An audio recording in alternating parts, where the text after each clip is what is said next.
जोहार। कृषि दर्शन के इस अंक में आप सभी किसान भाई बहनों का हार्दिक स्वागत है। आज मैं फिर से हाजिर हो गई हूँ आप लोगों के लिए नई नई जानकारियाँ लेकर। तो जानकारियों का सिलसिला हम आगे बढ़ाएंगे, लेकिन सबसे पहले देखेंगे कृषि समाचार।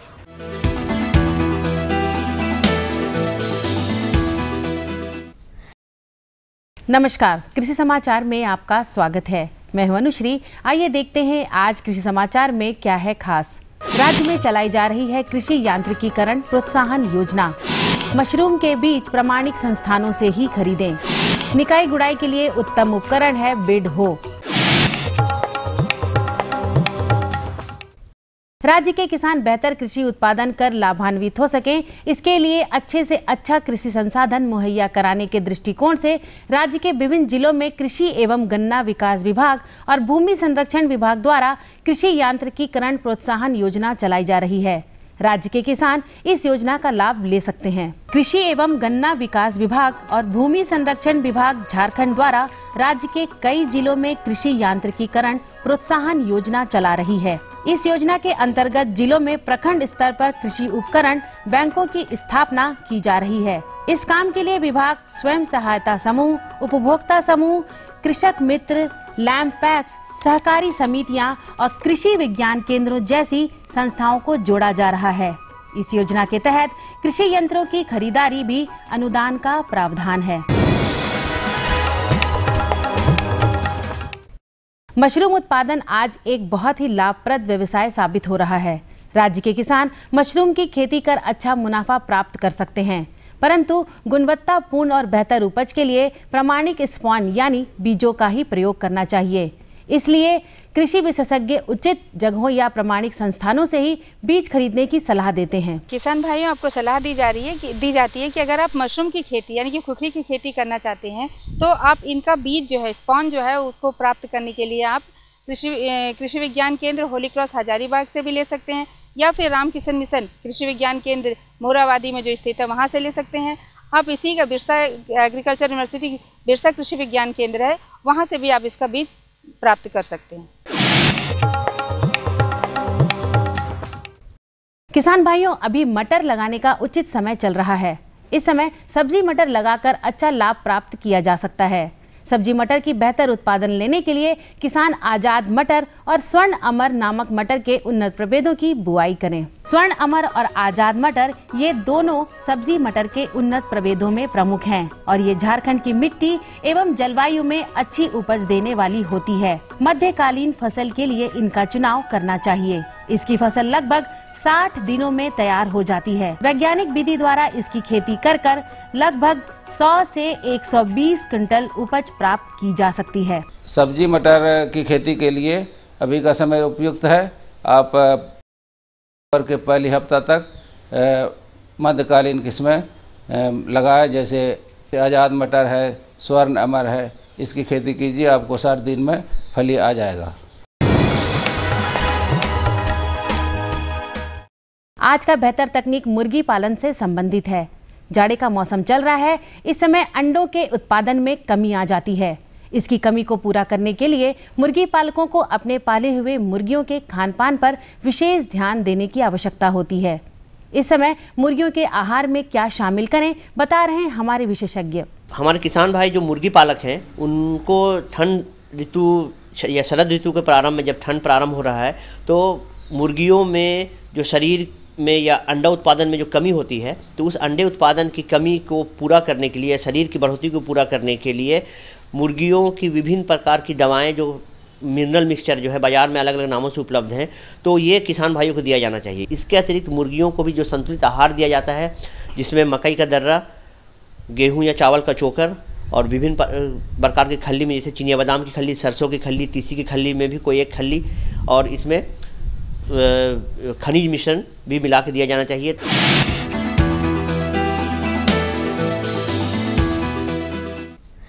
निकाई गुड़ाई के लिए वैसे तो अनेकों उपकरण उपलब्ध हैं, परंतु विडहो एक ऐसा उपकरण है जो वैसे घासों को भी जड़ समेत उखाड़ने में सक्षम है जिसकी जड़ें जमीन में गहरी जाती हैं। बहुत प्रकार के अनावश्यक खरपतवार ऐसे होते हैं जो हाथों या साधारण कृषि यंत्रों द्वारा पूरी तरह से जमीन से बाहर नहीं आ पाते। क्योंकि इनकी जड़ें जमीन में काफी अंदर तक जमी होती हैं। ऐसे में पूरी तरह से इनका नियंत्रण भी नहीं हो पाता। इस प्रकार के घासों के नियंत्रण के लिए ये विडहो नामक उपकरण बहुत ही उपयोगी है। विडहो ऐसे घासों को पूरी तरह से उखाड़ने में सक्षम है। इस उपकरण को प्राप्त करने के लिए कृषक बिरसा कृषि विश्वविद्यालय से संपर्क कर सकते हैं।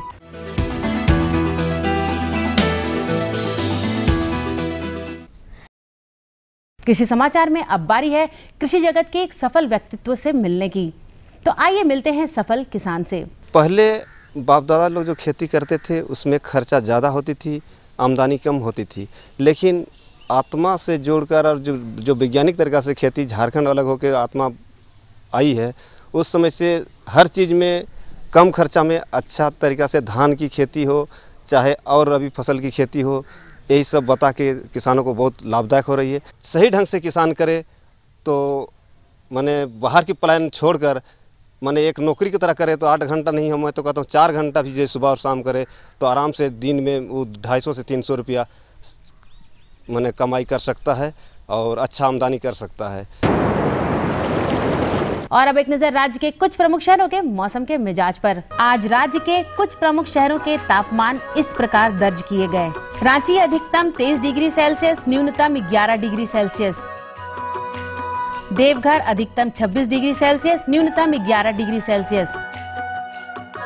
गोड्डा अधिकतम 28 डिग्री सेल्सियस, न्यूनतम 13 डिग्री सेल्सियस। कोडरमा अधिकतम 27 डिग्री सेल्सियस, न्यूनतम 12 डिग्री सेल्सियस। चाईबासा अधिकतम 27 डिग्री सेल्सियस, न्यूनतम 13 डिग्री सेल्सियस। और हजारीबाग अधिकतम 26 डिग्री सेल्सियस, न्यूनतम 11 डिग्री सेल्सियस।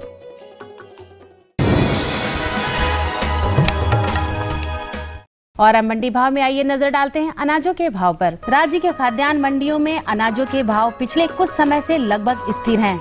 मूल्यविदों के अनुसार तेलहनी और दलहनी अनाजों के भावों में नरमी की संभावना है। उधर सब्जी मंडियों में भावों को लेकर स्थिरता बनी हुई है। बाजार में नए आलू की अच्छी आवक से आलू के दाम घटने के आसार हैं।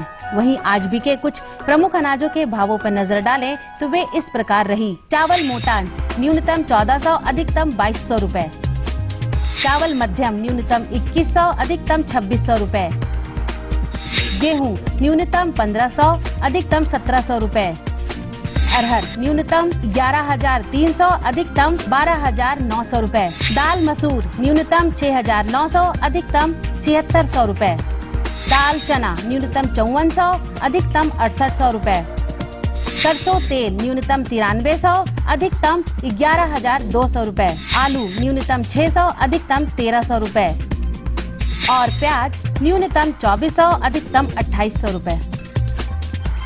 कृषि समाचार में आज इतना ही। अगले दिन अगले अंक में फिर मुलाकात होगी कुछ ताजा तरीन खबरों के साथ। तब तक के लिए दीजिए इजाजत। नमस्कार, जोहार।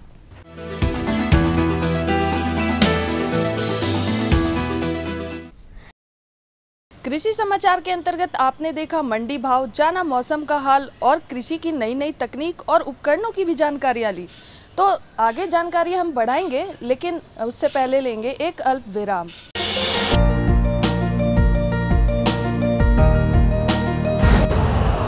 यूरिया का स्वदेशी उत्पादन 70 लाख टन बढ़ाने के लिए 6 उर्वरक संयंत्रों का उद्धार किया जा रहा है। FCIL के गोरखपुर, सिंदरी, तलचर और रामागुंडम संयंत्र, HFCL की बरौनी इकाई और BVFCL की नामरू फोर्थ। सोने पर सुहागा ये है कि देश में अब बनेगा सिर्फ नीम लेपित यूरिया, क्योंकि इससे होगा किसानों का फायदा ही फायदा। अनाज का उत्पादन 10% तक बढ़ेगा। बढ़ेगी 10 से 15% नाइट्रोजन क्षमता।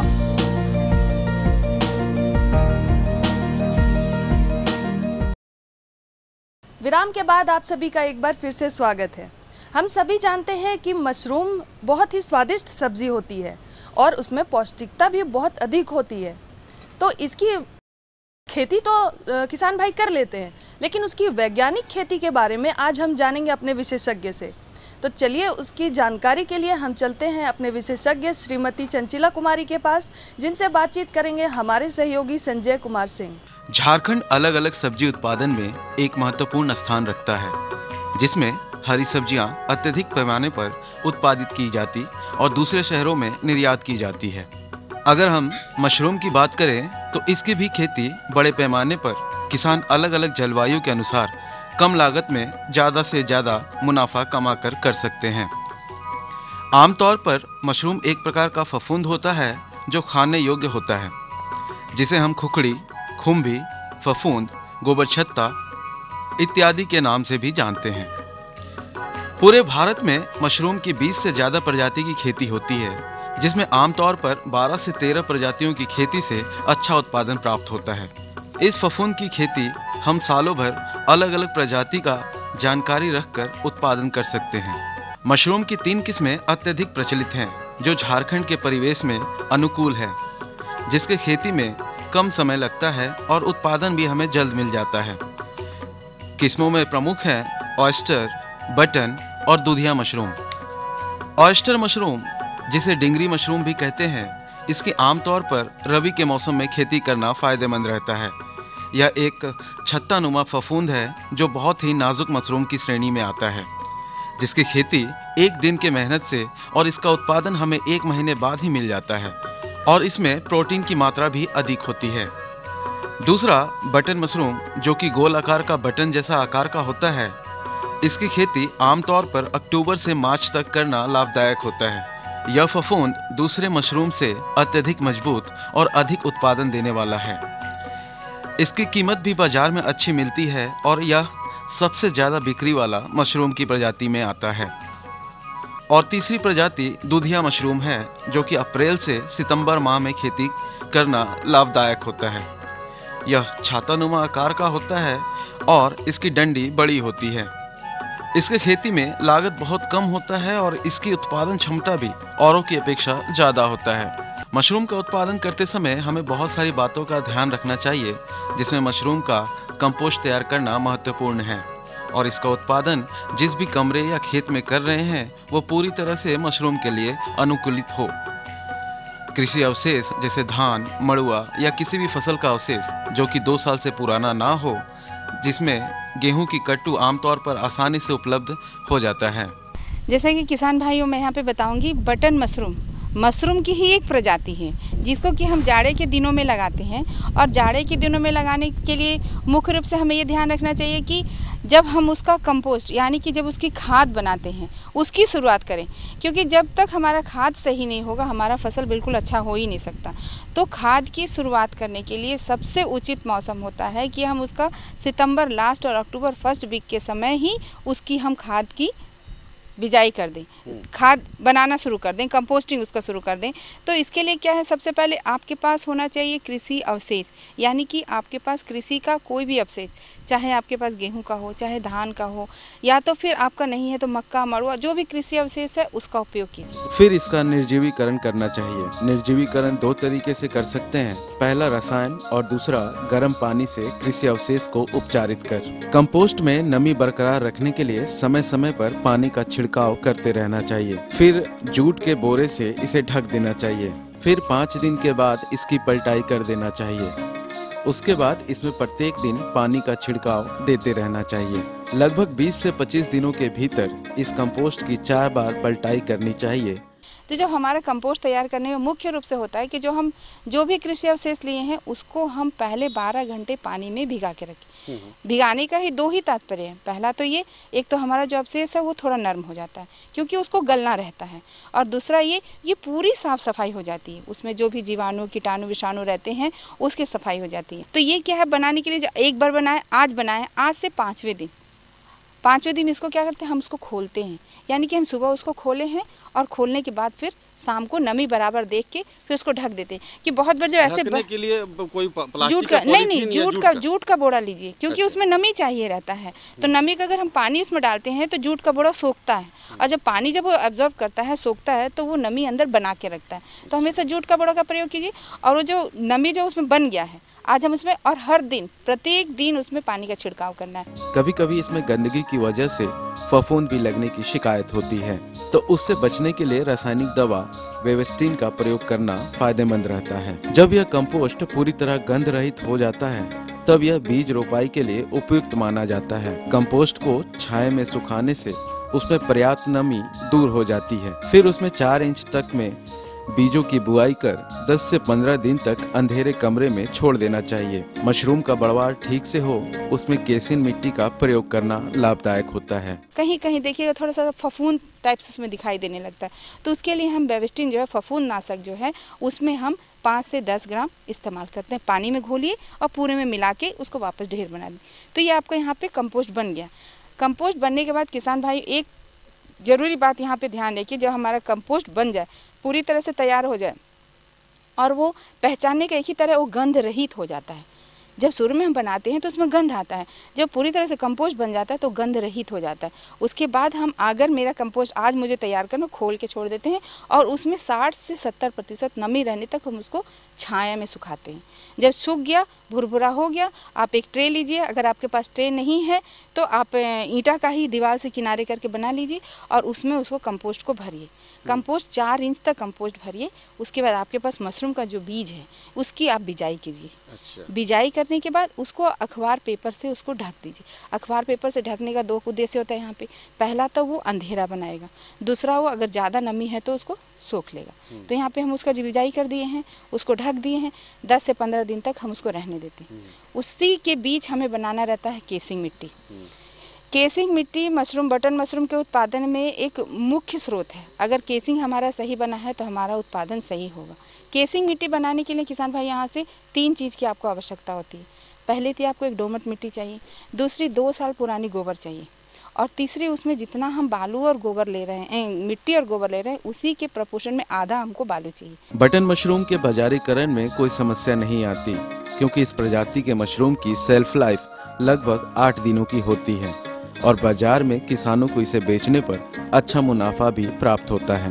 किसान इन्हीं सब तकनीकों को अपनाकर मशरूम की खेती कर ज़्यादा से ज़्यादा लाभ कमा सकते हैं। बटन मशरूम तो आप एक दिन से, इसकी जो सेल्फ लाइफ होती है वो खुद ही 4 से 5 दिन की होती है, 6 दिन की होती है। अगर इसको सही से हम पैकेज करते हैं तो इसकी सेल्फ लाइफ जो है 8 दिन की भी होती है। 8 दिन तक तोड़ने के बाद भी ख़राब नहीं होता। तो 8 दिन तक आप यहाँ से रांची भी पहुँचा सकते हैं आसानी से। जहाँ की मार्केट है, होटल है, आपका रेस्टोरेंट है, सभी जगह इसका उपयोग होता है और लोग इसको बड़े चाव से खाते हैं। तो मशरूम की खेती के बारे में तो आपने जानकारी ले ली, तो आगे और भी है जानकारी, लेकिन उससे पहले हम लेंगे एक और अल्प विराम। ये लो और बताओ। बस। अरे ये क्या भैया जी, बस इतनी सी रासायनिक खाद? किसानी छोड़ रहे हो क्या? किसानी नहीं, नादानी छोड़ रहे हैं। मिट्टी की जांच कराई है। अब तो लाला जी जितनी जरूरत है उतने ही उर्वरक खेत में डालेंगे। हाँ, किसान भाई आज ही अपने जिले की नजदीकी भूमि परीक्षण प्रयोगशाला में मिट्टी की जांच जरूर करवाएं और मिट्टी में पोषक तत्व, नमी व पौधे के विकास को देखते हुए केवल जरूरत के अनुसार ही पोषक तत्व डालें। और हाँ, मिट्टी में गंधक, जस्ता, बोरोन जैसे सूक्ष्म पोषक तत्वों का पता लगाना भी न भूलें। उर्वरक और जैविक खाद के सही उपयोग से भूमि का उपजाऊपन बनाए रखें, उत्पादकता बढ़ाएं, खर्चा घटाएं और बहुमूल्य विदेशी मुद्रा बचाने में भी सहयोग दें। और हाँ, धीमी गति से नाइट्रोजन उपलब्ध कराने वाले उर्वरकों जैसे नीम लेपित यूरिया को प्राथमिकता दें और यूरिया का पत्तों पर छिड़काव करें। अरे वाह, तू तो सचमुच समझदार हो गया रे। अधिक जानकारी के लिए संपर्क करें जिला कृषि अधिकारी या किसान कॉल सेंटर। विराम के बाद आप सभी का एक बार फिर से स्वागत है। हमारे किसान भाई बहन सभी तरह की सब्जियां लगाते हैं अपने खेतों में, पारंपरिक तरीके से भी और वैज्ञानिक तरीके से भी। तो आज हम जानेंगे कि सब्जियों की संरक्षित खेती कैसे करें। उसके लिए हम लिए चलेंगे आपको अपने विशेषज्ञ डॉक्टर भूपेंद्र सिंह के पास, जिनसे बातचीत करेंगे हमारे सहयोगी मनोज कुमार पांडे। किसान भाइयों नमस्कार, कृषि दर्शन कार्यक्रम में आपका बहुत बहुत स्वागत है। इस वक्त हम हैं कोडरमा के कृषि विज्ञान केंद्र में और हमारे साथ हैं उद्यान विशेषज्ञ भूपेंद्र सिंह जी। ये हमारे किसान भाइयों को संरक्षित सब्जियों की संरक्षित खेती के बारे में जानकारी देंगे। भूपेंद्र जी, कृषि दर्शन में आपका बहुत बहुत स्वागत है। आप हमारे किसान भाइयों को सब्जियों की संरक्षित खेती के बारे में विस्तार से बताएं। नमस्कार किसान भाइयों, जैसा कि आपने बोला संरक्षित खेती सब्जियों की, संरक्षित एक बहुत बड़ा शब्द हुआ। संरक्षित और प्रोटेक्टेड, यानी बाहरी वातावरण से बचा करके सब्जियों को उगा लेना बेमौसम में, तो वो सब उसको बोला जाता है संरक्षित खेती। और संरक्षित खेती में बहुत सारे आयाम होते हैं, स्टेप होते हैं। जैसे हम लोग बात करेंगे स्टेप बाय स्टेप, जैसे प्रोट्रे के द्वारा नर्सरी पौध उत्पादन करना, पॉली मल्चिंग के द्वारा सब्जियों की खेती करना, पॉली टनल के द्वारा सब्जियों का उत्पादन करना और शेडिंग नेट के द्वारा सब्जियों का उत्पादन करना। ये सारे जो स्टेप हमारे एक संरक्षित खेती के अंतर्गत आते हैं। और संरक्षित खेती यानी बाहरी वातावरण से बचाना, जलवायु परिवर्तन और आपका कीड़े मकोड़े, इन सब से बचाते हुए हम अच्छा उत्पादन ले लेना बेमौसम में, वो संरक्षित खेती कहलाता है। और जैसा कि मैंने बताया, संरक्षित खेती के जो स्टेप हैं, जैसे प्रोट्रे के द्वारा नर्सरी पौध उत्पादन, तो प्रोट्रे एक ऐसा माध्यम होता है जिसमें आप सब्जियों की पौध उत्पादन कर सकते हैं। जैसे बाहर आप पौध उत्पादन करते हैं ज़मीन पर, तो बहुत सारे कीड़े मकोड़े आपको मिल जाने लग जाते हैं और पौध स्वस्थ तैयार नहीं होता है। और प्रोट्रे में आप तैयार करेंगे तो आपका एक स्वस्थ पौध तैयार होगा। उसके लिए आपको क्या करना होगा, एक प्रोट्रे आता है, ब्लैक कलर का रहता है, काले रंग का होता है, वो आप बाज़ार से ख़रीद लीजिए। उसमें 100 खाने बने रहते हैं और उस खानों में क्या रहता है, उस खानों का आकार बराबर रहता है, एक माध्यम उसमें भरा जाता है, वो माध्यम आप तैयार कर लीजिए।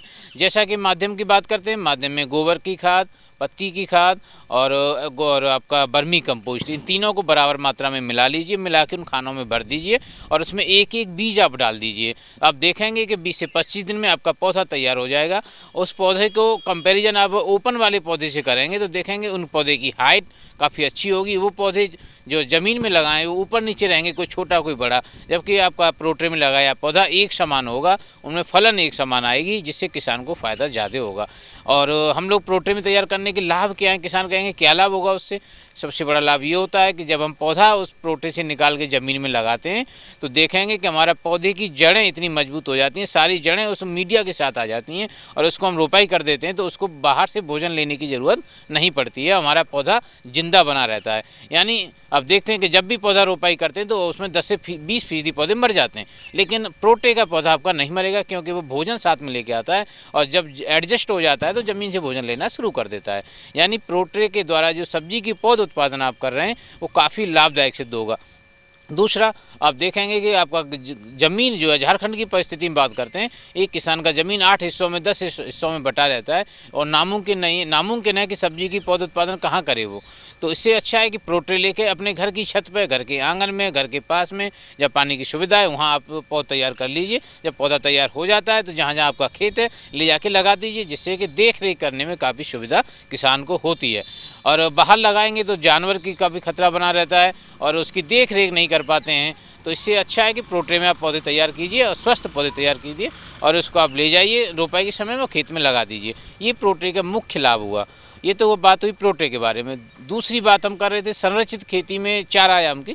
दूसरा है हमारा पॉली मल्चिंग। जैसा कि नाम से है, पॉली मतलब प्लास्टिक, मल्चिंग मतलब पलवार। यानी कोई भी सब्जी की खेती अब लगाते हैं तो एक पलवार बिछा देते हैं, प्लास्टिक की बेड बना करके, उसमें हम पौधे लगाते हैं। अब बात होगी पलवार जो लगाई जाती है वो किस तरह की होती है। ये काले और सिल्वर कलर की होती है। जब सर्दियों में हम उस पलवार को लगा रहे हैं तो काला रंग ऊपर रहेगा, सिल्वर रंग नीचे रहता है, इस तरह से हम लगाएंगे। और जब बरसात में जब हम लगा रहे हैं तो सिल्वर रंग ऊपर आ जाएगा और काला कलर नीचे चला जाएगा। उसका अभिप्राय क्या है, काला रंग जो होता है सर्दियों में जो हमारा सूर्य की रोशनी को एब्जर्व करता है, अंदर का जो टेम्परेचर बढ़ा देता है और हमारा जो पौधा है रात में जब टेम्परेचर डाउन होता है तो हमारा पौधा मरता नहीं है और ज़्यादा समय तक जिंदा रहता है। और बरसात में सिल्वर कलर ऊपर होने का अभिप्राय है, जैसे बरसात में कीड़े मकोड़े ज़्यादा आते हैं, लाइट का अट्रैक्शन रहता है, तो पौधे पे कीड़े मकोड़े न जाके उस पॉलीथीन पर जाते हैं और स्लिप करते हैं और वो मर जाते हैं। तो हमारा दोनों तरह से हमको फ़ायदा होता है। ध्यान रखना होगा कि बरसात में सिल्वर ऊपर, सर्दियों में काला ऊपर, ये हम इस तरह से लगाएंगे।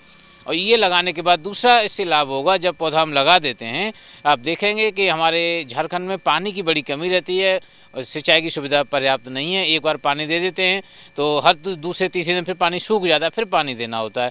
और पॉली मल्चिंग में ऐसा नहीं होगा। जब एक बार पानी आप दे देंगे तो पानी वहीं संरक्षित रहेगा। जैसे कि संरक्षित खेती की बात कर रहे थे, पानी वहाँ संरक्षित रहेगा। एक बार पानी देंगे 10 से 15 दिन पानी चलेगा, यानी मॉइस्चर वहाँ बना रहेगा, जिससे आपके पौधों का वृद्धि और विकास ज़्यादा होगा और उपज ज़्यादा मिलेगी।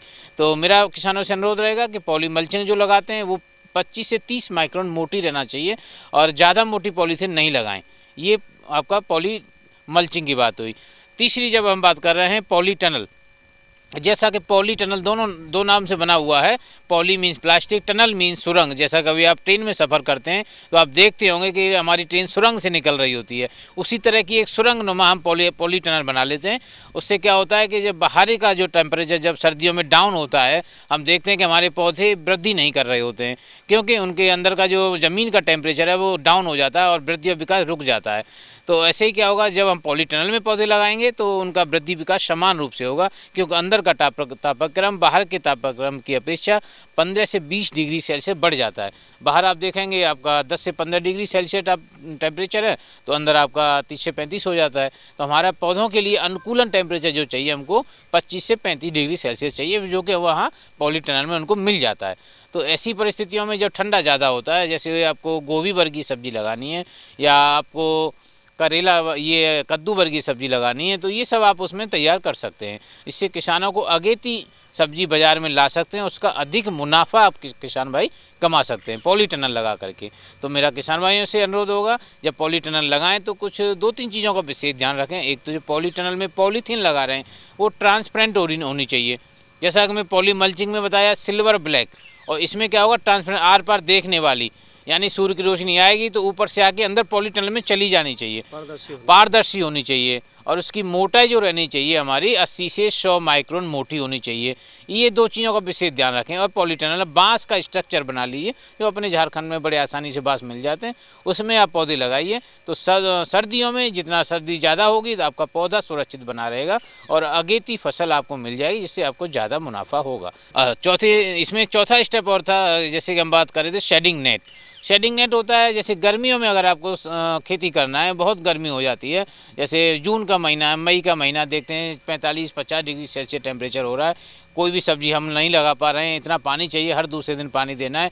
तो एक जैसे पॉली टनल की हम बात करें, ऐसी एक टनल बनाएंगे, उसके ऊपर एक छायादार जाली हम लगा देते हैं, उसको बोला जाता है ग्रीन शेडिंग नेट।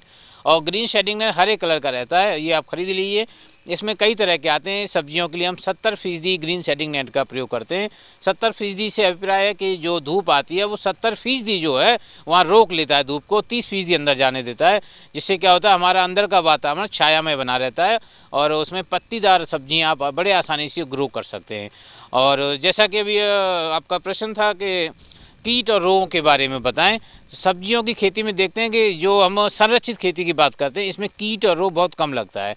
संरक्षित का मतलब ही वही हुआ कि कीट और रोगों से बचाना, बाहरी वातावरण से बचाना, इन सब से बचाते हुए हम खेती करना। फिर भी अगर आपको दिखता है कि फफूंदनाशक रोग लगता है तो बॉबिस्टिन या रेडोमिल का 2% के हिसाब से छिड़काव आप कर सकते हैं। और कीड़े आपको देखते हैं तो एक नुबान दवा आती है, इसका 2 ग्राम प्रति लीटर के हिसाब से आप छिड़काव करें, जिससे रोग और कीटों से निजात पा सकेंगे। भूपेंद्र जी, आपने कृषि दर्शन कार्यक्रम को अपना बहुमूल्य समय दिया, इसलिए आपको बहुत बहुत धन्यवाद। धन्यवाद किसान भाई। आशा करती हूँ कि आज की जानकारियों से आप अवश्य ही लाभ उठाएंगे।